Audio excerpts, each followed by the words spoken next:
네, 여러분 이제 이자 그 채권의 마지막으로 자산유동화증권이 되겠습니다. 자, 보통 우리가 ABS라고 하고 ABS, MBS 아마 여러분들 많이 들어봤을 거고 이번 수업에서도 종종 내가 얘기를 했었었는데 자, 지금 여기서 그 ABS가 무엇인가에 대해서 정리를 하고 우리 채권을 마무리를 하도록 하겠습니다. 자, 기본적으로 우리말로 이제 자산유동화라고 하고 또 우리나라 법률 중에 자산유동화에 관한 법률이라는 게 있어요. 그래서 종종 자산유동화라는 말을 많이 쓰는데 자 그거보다는 본질적으로 시큐리타이제이션입니다. 다시 말해서 증권화인데 이 증권화라고 하는 증권이 아니었던 것 또는 그 시장성 또는 유통성, 양도성 등이 없었던 어떤 자산 이론적으로는 모든 자산이 다 증권화가 될 수가 있겠으나 뭐 예를 들어서 그 예전에 그 브레튼 우드 시스템일 때 금이 백업되고 금을 표창하는 증서인 달러가 발행이 돼서 그게 사실 미국뿐만 아니라 전 세계에서 다 유통이 되는 거죠. 그게 일종의 금의 그 자산 유동화 또는 금의 증권화라고 볼 수가 있겠는데요. 자 어찌됐든 하여튼 시장성이 거의 없던 모든 자산 다 가능한데 실무적으로는 또는 현실 경제에서는 주로 이제 채권 자산이 되겠습니다. 그래서 돈 빌려주고 내가 돈 받을 청구권이 있는 그런 그 채권 이 금융거래에서 그 채권 자산을 그 채권 자산이 채권의 형태면은 괜찮겠는데 보통 일반 대출 은행이 하는 대출 채권의 형태가 되면은 이거를 시장에다 직접적으로 갖다 팔기가 어렵거든요. 자 그것을 이 자산 유동화 기법 또는 시큐리타이제이션 증권화 기법을 통해서 시장성을 갖게 하는 그런 변환 트랜스포메이션의 어떤 금융 기법이다라고 보시면 되겠고 보통 금융공학의 한 발전 단계 하나가 또 증권화다 또 그렇게 얘기를 해요. 그래서 Asset Backed Security 일반적으로 이렇게 얘기를 하고 ABS 앞서 얘기했듯이 우리나라에서 자산 유동화에 관한 법률 및 그 시행령 등이 있습니다. 자 무엇보다 금융기관이 보유하는 이론적으로야 누구든지 보유하는 어떤 그 자산을 유동화 또는 현금화 또는 증권화 하는 게 가능하겠지만 자 보통은 금융기관들 또는 공공금융기관 앞서 얘기했던 페니메 프레디맥 이런 그 미국의 공공금융기관 또는 한국의 주택금융공사 같은 이런 그 공공금융기관이 보유한 자산 주로 아무자산 실물자산 뭐 다 되는 게 아니라 주로 돈 빌려주고 그 채권의 형태로 갖고 있는 대출 채권이 되겠습니다. 그 대출 채권 자체를 팔려고 하면 그게 잘 안 팔리죠.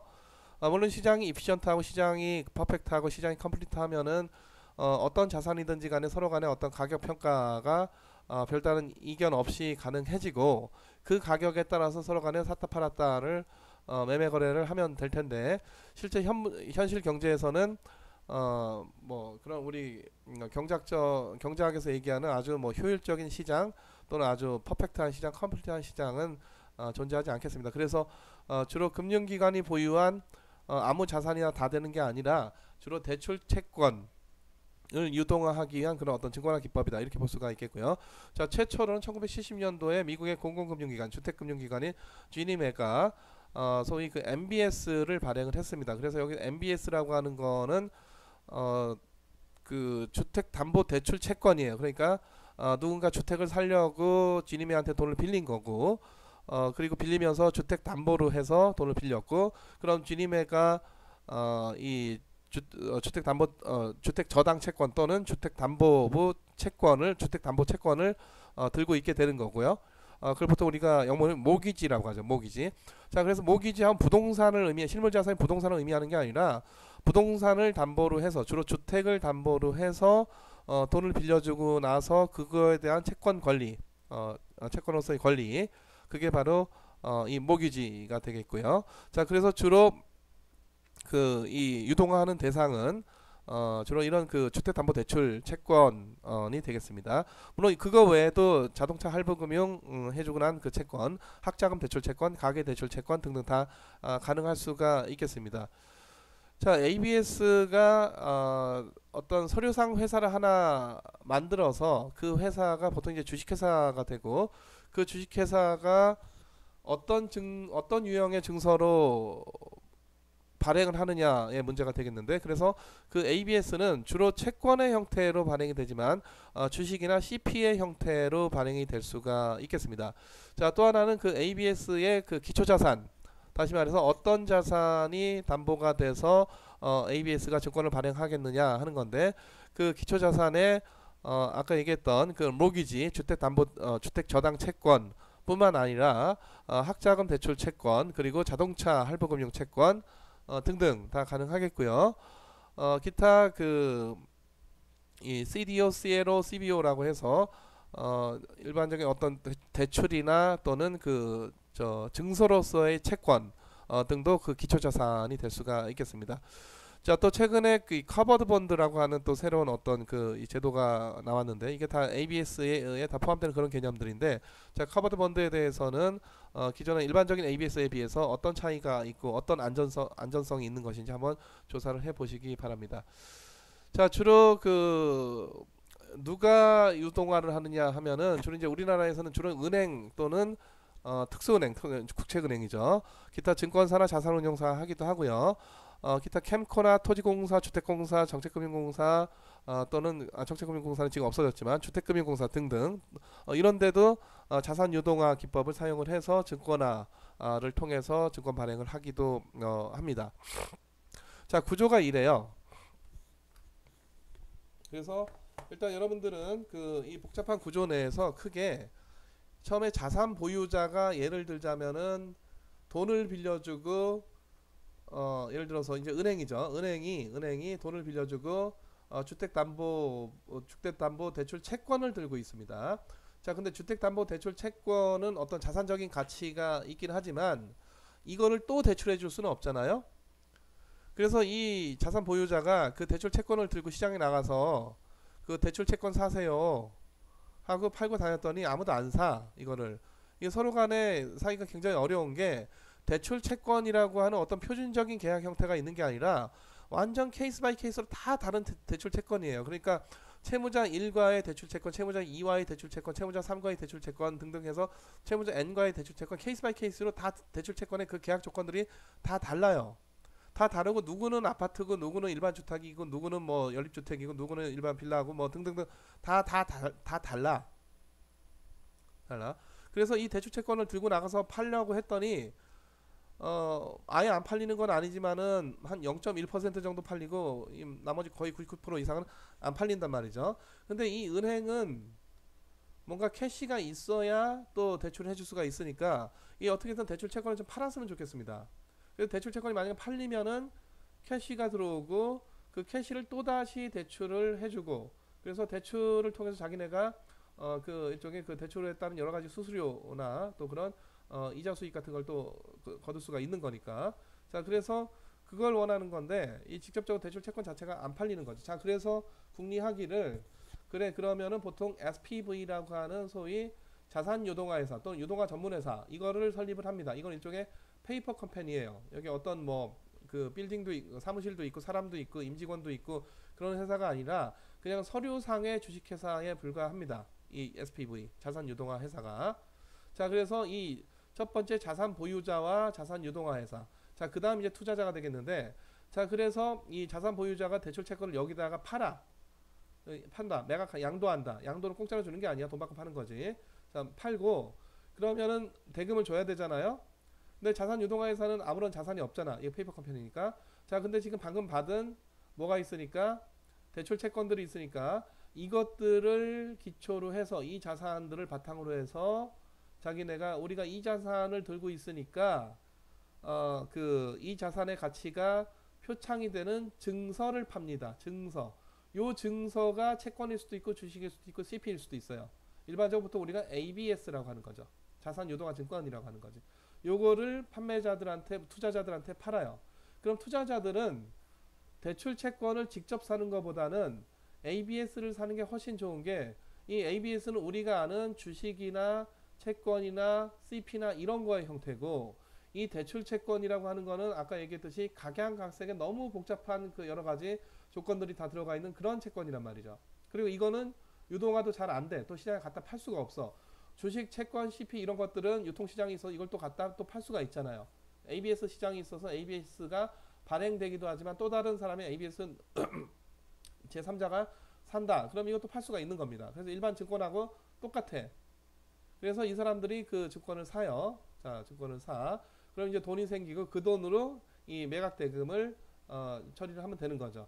그럼 이 자산 보유자는 대출 채권을 뭘 통해서 원래 잘 안 팔리던 거였는데 SPC를 통해서 한번 트랜스폼을 해서 원래는 대출 채권인데 뭘로 ABS로 주식 채권 CP 등 ABS로 트랜스폼을 해서 시중에다가 갖다 팔게 되는 거고 그걸 통해서 자기네는 다시 캐시를 확보하게 되고 이걸 다시 또 대출을 추가적인 또 대출을 다른 그 채무자들에게 대출을 해줄 수가 있겠습니다. 자, 그래서 크게는 이 ABS 구조에서 자산 보유자와 유동화 회사와 이 투자자 여기가 이제 가장 중요한 거고 여기서 이 자산과 캐시 어떻게 흘러가느냐 하는 것들은 여러분들이 기억을 하실 필요가 있고요. 자, 여기서 이제 부차적으로 자, 물론 그러면 이 사람들은 만약에 채권을 들고 있다. 그러면은 이 사람들 이자와 원금 어디서 나오냐? 이 원채무자가 갚아요. 이자와 원금을 갚을 거 아니야. 그럼 이 사람들이 갚는 원금이 어디로 들어가? 여기로 들어가게 되겠지. 그 돈을 갖고 이 투자자들에게 이자나 이 ABS에 대한 이자나 원금을 또 지불을 하게 되는 그런 구조가 되겠습니다. 이게 바로 자산 유동화, 증권화의 과정이고, 자, 요 세 개가 가장 중요한 역할을 하고 있고, 자, 부차적으로 요 과정을 발행을 할 때 증권사가 일종의 주관사로서 어떤 그 서비스를 한다거나, 이 자산 유동화 회사에 대해서 신용평가 기관이 신용평가를 해야 되고 또 자산 관리를 또 누군가 해줘야 되는데 보통 자산 보유자가 자산 관리자의 역할을 같이 겸하게 되는 경우가 90% 이상이고요. 자, 요거 자체로는 뭔가 또 어떤 신용상의 문제가 있을 수도 있고 왜냐면 이 은행인데 은행의 신용이 아니고 이 서류상 컴퍼니, 서류상 회사 SPC 또는 SPV 여기에 신용이라서 신용도가 떨어지게 된단 말이죠. 자, 그래서 신용도가 떨어져서 신용 보강을 해줍니다. 신용 보강을 해준다는 얘기는 뭔가 이 지급상에 문제가 생기면 이자 원금상에 어떤 문제가 생기면은 우리가 지급을 해주겠어요라고 다른 신용 보강기관, 보증보험 회사들이 여기에 소위 신용 보강 또는 지급 보증, 신용 공여를 해주게 됩니다. 또 하나 여기에 자산은 지금 SPC라고 하는 SPV라고 하는 서류상 컴퍼니, 서류상 회사에 불과하기 때문에 이 자산들은 누가 이 수탁기관이 또 맡아주고 있어요. 수탁기관이 또 맡아서 아무나 함부로 이 자산들을 빼돌릴 수 없게끔. 그래서 전체적으로는 굉장히 다양한 주체가 ABS 발행에 관여를 하는 거지만 중요하게는 자산 보유자 그리고 자산 유동화 회사 그리고 투자자 요 관계 하에서 이 대출 채권이 결국은 ABS 형태의 우리에게 잘 알려진 주식 채권 형태로 발행이 된다라는 얘기가 되겠어요. 아시겠죠? 자, 그래서 지금 주로 다시 앞으로 들어가면 SPV 유동화 전문 유한회사 또는 유동화 전문 회사 또 보통 이제 주식회사 형태가 많고요. 유한회사가 아니라 그리고 또 누가 ABS를 통해서 자기네가 갖고 있는 대출 채권 주로 이제 대출 채권 모든 자산들이 다 가능하겠으나 이론적으로는 주로 다 대출 채권을 ABS를 통해서 증권화를 하게 되겠습니다. 주로 은행과 공공금융기관들이 되겠습니다. 자, 그래서 우리나라 채권시장 거래 상황을 보면은 자 보세요. 주로 이제 채권시장 정보는 한국은행 또는 금융투자협회 등에서 얻을 수가 있겠고 KRX에서는 앞서 얘기했듯이 주로 상장 채권에 대한 정보를 어느 정도 얻을 수 있겠으나 주로 이제 채권시장 하면 장외시장이죠. 그래서 장외에서 어떻게 거래가 이루어지느냐는 아주 정확한 수치는 아니지만 주로 한국은행과 금융투자협회에서 얻을 수가 있겠습니다. 그래서 각 연도별로 거래 대금을 한번 보면은 거래건이 있고 거래 대금이 있는데 국채, 지방채, 특수채, 통한채, 은행채, 기타 금융기관이 발행하는 금융채, 회사채 중에 기타 금융기관, 다시 말해서 뭐 증권사나 보험사나 이런 은행 외의 금융기관이 발행하는 금융채가 되겠습니다. 자, 그리고 또 일반 회사들이 발행하는 회사채, ABS도 적지 않아요. 그렇죠? 자, 그래서 보면은 2017년도 가장 최근 데이터가 지금 2017년, 18년, 19년 지금 업데이트가 안 돼서 그런데 자 보면은 이게 단위가 10억 원이니까 10억 원 4,500조 원 1년 동안 총 장외채권 시장에서 얼마? 4,500조 원어치 4,500조 원이면은 우리 1년 이건 다 명목 수치니까 1년 2017년도에 GDP가 아마 한 1,800조 원, 1,700조 원 정도 됐을 겁니다. 그럼 GDP의 거의 한 서너 배에 가까운 규모로 채권이 어마어마하게 거래가 되고 있다. 그래서 우리가 언뜻 눈으로 보기에는 주식시장에서 주식이 활발하게 거래가 돼서 주식이 가장 많이 거래가 되는 그런 어떤 금융 자산 또는 증권인 것 같지만 보시다시피 채권 거래가 거의 천문학적인 규모로 자 우리나라 시장 국내 채권만으로도 장외 채권 시장에서 무려 4,500조 원, 뭐 많을 때는 6천조 원까지 간 적도 있고 이게 좀 줄어서 2017년도 4,500조 원이지 기타 6천조 원까지도 거래 금액이 뭐 이른 적이 있습니다. 자 그럴 정도로 채권 거래가 이 장외의 인터딜러 마켓 딜러들만의 시장이긴 하지만 은행, 증권, 보험사 및 연기금과 같은 기관 투자자들의 시장이긴 하지만 상당히 막대한 규모로 거래가 되고 있다라고 하는 것을 볼 수가 있겠습니다. 네.